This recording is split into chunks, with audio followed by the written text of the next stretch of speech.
Quem hoje olha para a China e vê como sua infraestrutura é avançada, algo muito necessário para um país que produz tantos produtos para exportação, já que uma boa parte dos produtos que compramos no mundo é made in China, além de ter a segunda maior população do mundo, não imagina que há 75 anos atrás, não existia praticamente nada.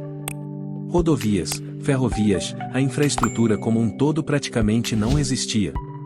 Estava um caos depois de décadas de guerra. Antes de 1979, sob a liderança de Mao Tse-tung, a China operava uma economia centralmente planejada ou de comando. O Estado dirigia e controlava a maior parte da produção econômica, estabelecendo metas de produção, controlando preços e alocando recursos, seguindo o modelo da União Soviética. Nos anos 1950, todas as fazendas individuais na China foram coletivizadas em grandes comunas. Para impulsionar a rápida industrialização, o governo central fez investimentos massivos em capital físico e humano nas décadas de 1960 e 1970. Como resultado, em 1978, quase 75% da produção industrial eram provenientes de empresas estatais, controladas centralmente, que seguiam metas de produção planejadas. Empresas privadas e investimentos estrangeiros eram geralmente proibidos. Um objetivo central do governo chinês era tornar a economia autossuficiente. O comércio exterior era limitado à aquisição de bens que não podiam ser produzidos ou obtidos internamente. Essas políticas geraram distorções na economia.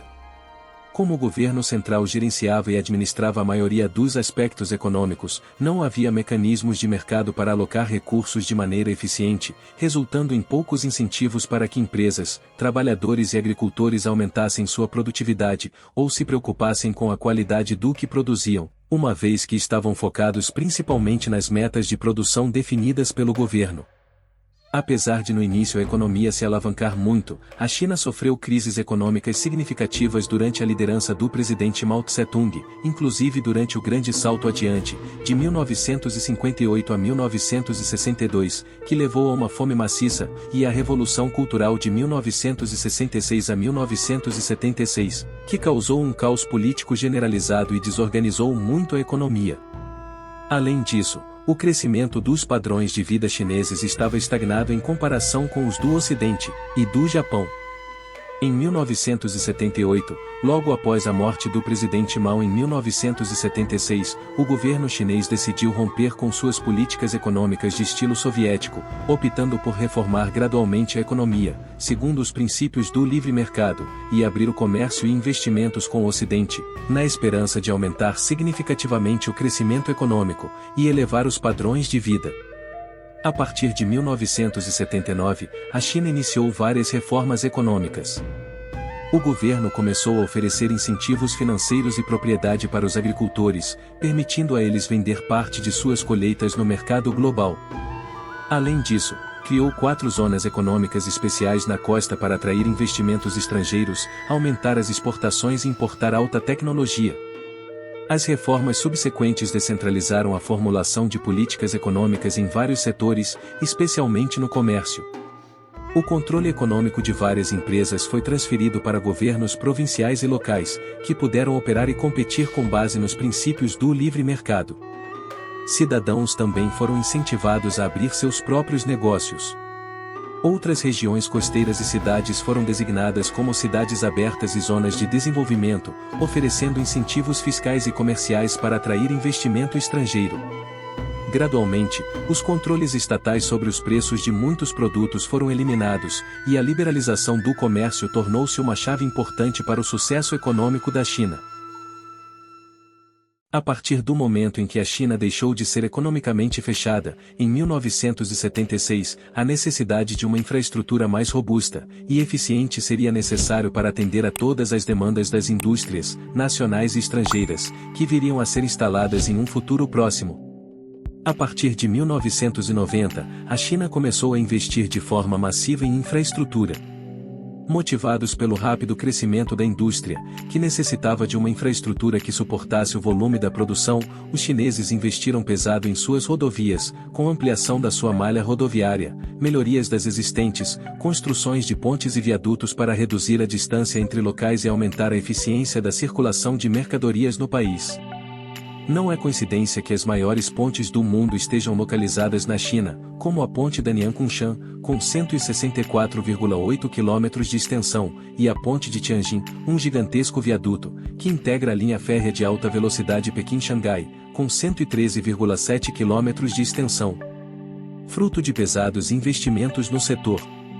As ferrovias também receberam muitos investimentos para transporte massivo de matérias-primas e produtos, além de pessoas. Como a China exporta muitos produtos para todo o mundo, a construção de vários portos foi essencial para conseguir dar conta da demanda de carga e descarga de navios. Não surpreende que os maiores portos do mundo também estejam localizados na China, como o Porto de Xangai, que atualmente é o maior porto do mundo, e o Porto de Ningbo-Zhoushan, que é o terceiro maior porto do mundo. E para um país com tantos negócios, com necessidades de deslocamentos rápidos, não poderia ficar de fora a construção de aeroportos para conseguir absorver a demanda de pessoas. Como a população da China em sua maioria viviam em zonas rurais, com a industrialização, foram atraídos pela oferta de empregos, causando uma urbanização em larga escala, com um ritmo acelerado na construção de edifícios residenciais, que resultou em megacidades. E como todo mundo sabe, uma cidade precisa de energia elétrica, água, esgoto, um sistema de transporte eficiente, sendo que a China emergiu como líder global em tecnologia de trens de alta velocidade, construindo uma rede ferroviária de alta velocidade, que rivaliza com as melhores do mundo. Seus trens-bala são conhecidos pela eficiência, velocidade e pontualidade, impulsionando o transporte de passageiros em todo o país. E para que tudo isso funcione, nós sabemos que depende de muita energia elétrica, e não é por acaso que a maior usina hidrelétrica do mundo pertence aos chineses. A usina de Três Gargantas com capacidade de 18.200 megawatts. Além de toda a infraestrutura convencional, a China vem investindo pesado na evolução da infraestrutura de telecomunicações, intensificando o desenvolvimento de tecnologia sem fio super rápida, o 5G, e o 6G, que promoverá ainda mais a atualização industrial e a transformação digital em setores tradicionais. Apesar de todo o desenvolvimento que a China passou e ainda vem passando, não podemos nos esquecer que existe o lado ruim. O rápido desenvolvimento industrial da China resultou em sérios problemas ambientais. Com as cidades altamente industrializadas, e com uma quantidade enorme de veículos, o resultado não poderia ser outro. O nível de poluição do ar chegou a um estado crítico. Cidades inteiras cobertas por uma névoa, parecida com neblina, mas que na verdade eram os gases e partículas das indústrias e dos veículos. Além disso, a extração de recursos naturais em um ritmo e escala colossal não era suficiente para que a natureza se recuperasse. Esses são alguns problemas ambientais devido ao rápido processo de industrialização. Atualmente a China, e o mundo de forma geral, vem buscando alternativas para diminuir esse nível insustentável de poluição, buscando soluções nas energias renováveis, e mudança da frota de veículos a combustão, para os veículos elétricos, por exemplo. Além da questão ambiental, outro problema é em relação aos direitos humanos, que apesar da China ser aberta economicamente, na questão social é um país fechado. Há preocupações sobre violações dos direitos humanos e da dignidade dos trabalhadores, bem como restrições à liberdade de expressão e de organização. Além disso, o desenvolvimento da infraestrutura na China muitas vezes envolve desapropriação forçada de terras, deslocamento de comunidades locais e condições de trabalho precárias para os trabalhadores. A China passou por uma incrível transformação nas últimas décadas, de uma economia agrária, para uma potência industrial e líder global em infraestrutura. Seu rápido desenvolvimento econômico e tecnológico tem sido uma fonte de admiração e preocupação em todo o mundo. Apesar de seu sucesso, a China enfrenta desafios significativos à medida que busca equilibrar o crescimento econômico com preocupações ambientais, sociais e políticas. O crescimento da China tem transformado a dinâmica geopolítica mundial, elevando-a ao status de superpotência econômica e política. Seu envolvimento em projetos de infraestrutura em todo o mundo está moldando o futuro da economia global e redefinindo as relações internacionais.